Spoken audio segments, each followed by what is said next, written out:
L'abbaye d'Aulne a toujours produit de la bière jusque la Révolution française. Dans les années 1950, la production a repris. Nous avons racheté la société il y a maintenant, dans le début des années 90. Et en fait, nous avons entamé les travaux. Nous avons voulu que la bière de l'abbaye d'Aulne revienne aux sources et soit de nouveau brassée en Wallonie.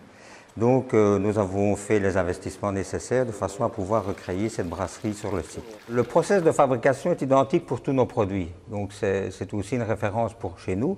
Par contre, les ingrédients sont différents. Par exemple, pour brasser une bière blonde, on va employer des maltes pâles, donc qui ont été très peu torréfiés.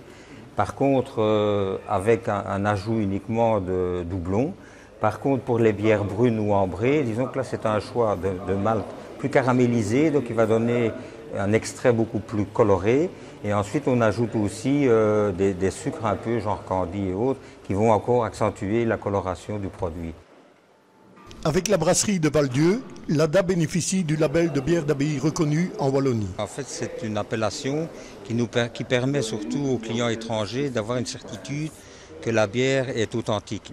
L'avantage pour nous, petites brasseries, c'est qu'on va avec des produits de qualité. Donc les grands groupes font la grande brèche, on peut dire, et puis nous on a les marchés de niche, donc qui nous permettent aussi de cibler un public plus de connaisseurs.